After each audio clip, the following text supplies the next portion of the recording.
الحمد لله نحمده ونستعينه ونستغفره ونعوذ بالله من شرور أنفسنا ومن سيئات أعمالنا من يهده الله فلا مضل له ومن يضلله فلا هادي له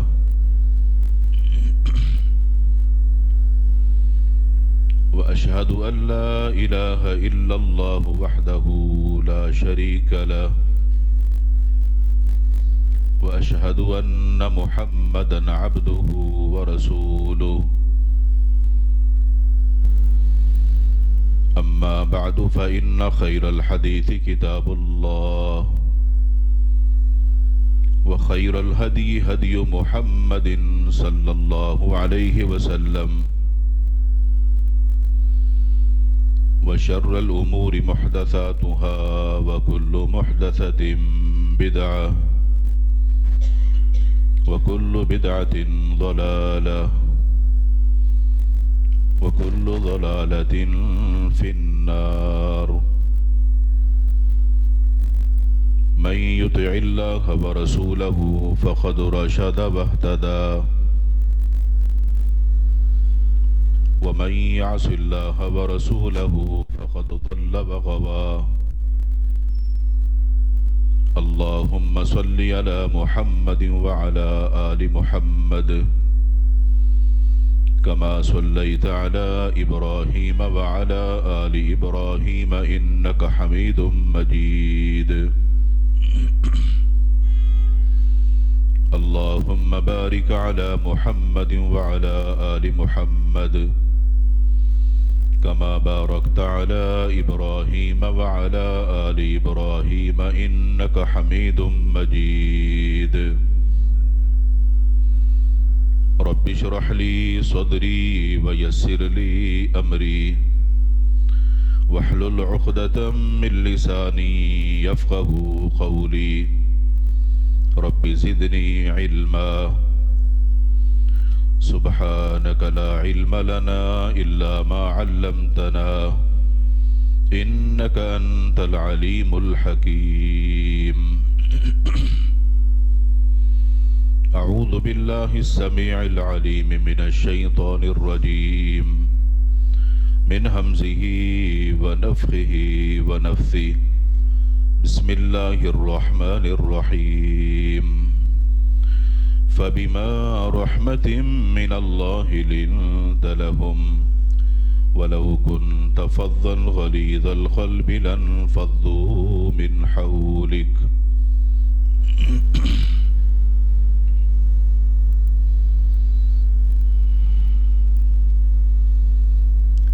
ہر قسم کی حمد و ثنا کبریائی بڑائی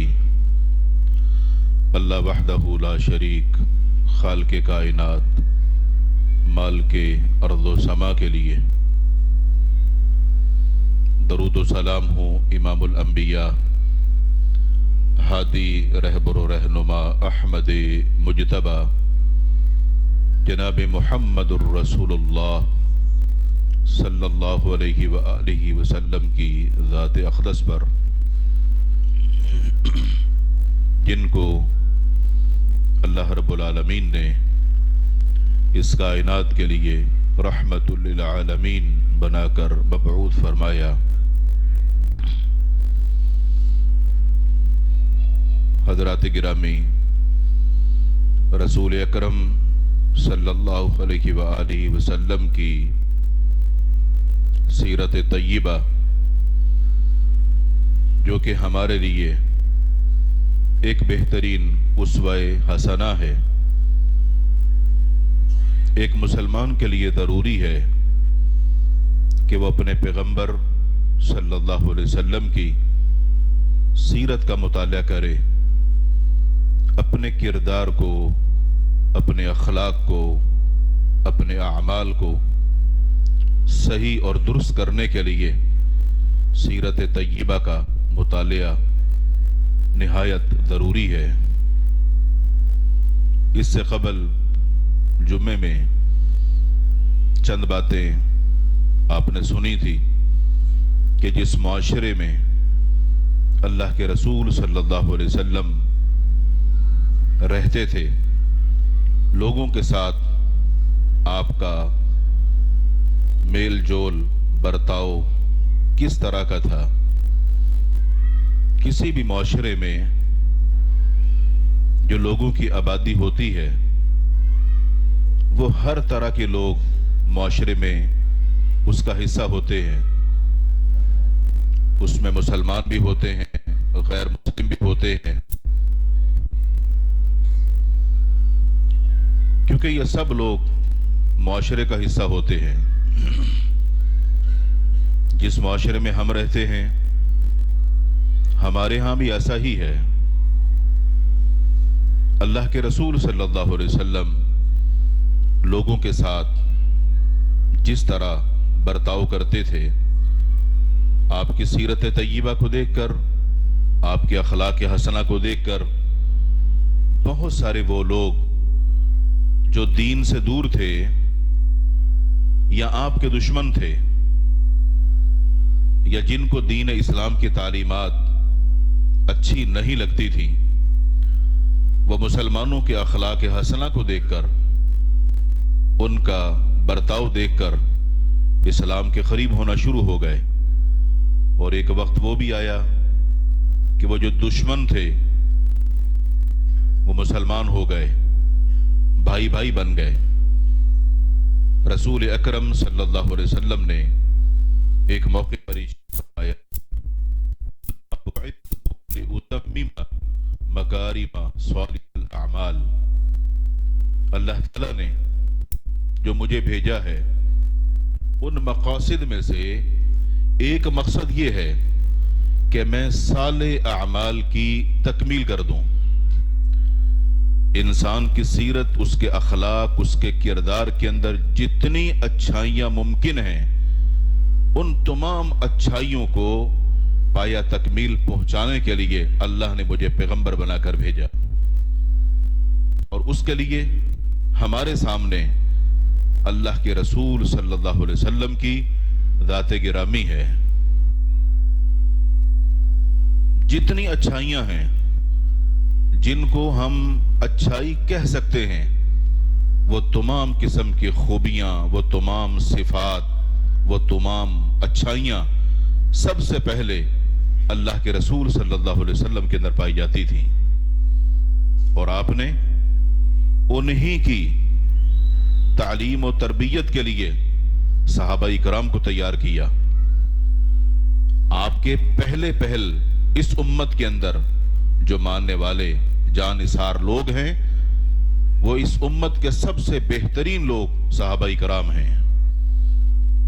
وہی خوبیاں، وہی صفات، وہی اخلاق حسنہ ہمیں صحابہ کرام کی زندگیوں کے اندر بھی ملتی ہیں. تبھی تو اللہ تعالیٰ نے ان صحابہ کرام کو اپنی رضا اور رحمت کا سرٹیفکیٹ دیا اور ان کو بخش دیا اور ان پر راضی ہو گیا.